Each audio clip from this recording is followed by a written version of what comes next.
पाप मोचनी एकादशी के व्रत से विकट परिस्थिति से भी आप निकल सकते हैं, क्योंकि इस दिन जगत के पालनहार स्वयं करते हैं भक्तों का उद्धार। लेकिन पाप मोचनी एकादशी की पूजन विधि क्या है, साथ ही इस दिन कौन सी विशेष सावधानियां आपको रखनी चाहिए, आइए अब हम आपको इसके बारे में भी बता देते हैं।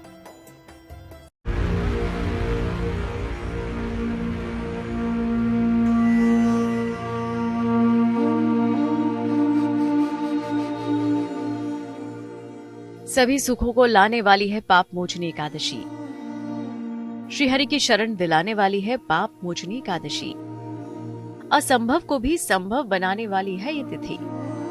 जिस व्रत को करने से मिलता है गोदान का पुण्य, पुण्यदायी, मंगलकारी, पाप नाशिनी पाप मोचनी एकादशी। इस व्रत को करने मात्र से व्यक्ति के सभी जो है पाप वो नष्ट हो जाते हैं और उसे सुख स्वास्थ्य समृद्धि की प्राप्ति होती है और अंत में जो है उसे वैकुंठ धाम की प्राप्ति होती है।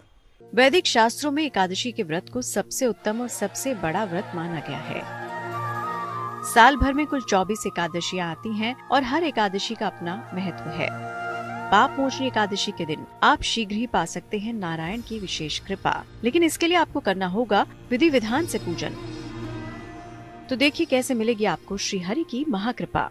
सबसे जो विशेष बात है वो ये है कि सामान्यतः एकादशी का व्रत जो है सुबह उठ करके आदमी को प्रारंभ में नहा धो करके फूल माला अक्षत से भगवान विष्णु का जो है फूल माला से उनका श्रृंगार हार करना चाहिए, उनका स्नान ध्यान कराना चाहिए, उनका पंचामृत स्नान कराना चाहिए, उनको नैवेद्य अर्पित करना चाहिए और संकल्प लेकर के जो है पाप मोचनी एकादशी का व्रत करना चाहिए। और दूसरे दिन फिर सुबह में प्रातः सूर्योदय के पश्चात इस व्रत का पारण करना चाहिए। पाप मोचनी एकादशी पर भगवान विष्णु के चतुर्भुज रूप की पूजा करें, उन्हें पीले वस्त्र धारण कराएं और 1.25 मीटर पीले वस्त्र पर उन्हें स्थापित करें। दाएं हाथ में जल, पुष्प, चंदन लेकर सारे दिन के व्रत का संकल्प लें।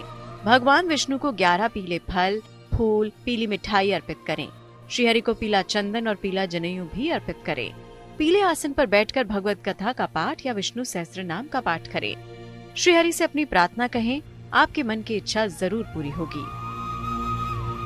श्रीहरि की उपासना का लाभ तो पूरे साल मिलता है, लेकिन कुछ व्रत ऐसे हैं जब भगवान विष्णु की विशेष कृपा बरसती है। पाप मोचनी एकादशी भी ऐसा ही व्रत है। ज्योतिष के जानकारों की माने तो इस दिन श्रीहरि की उपासना से असंभव को भी संभव किया जा सकता है। ज्योतिष के जानकारों का कहना है कि उपाय छोटे हैं लेकिन बेहद ही कारगर है। सच्चे मन से अगर इन उपायों को अपनाया जाए तो सहजता से ही मिल सकती है श्रीहरि की कृपा। लेकिन भगवान नारायण की उपासना और पाप मोचनी एकादशी व्रत की कुछ सावधानियां भी हैं।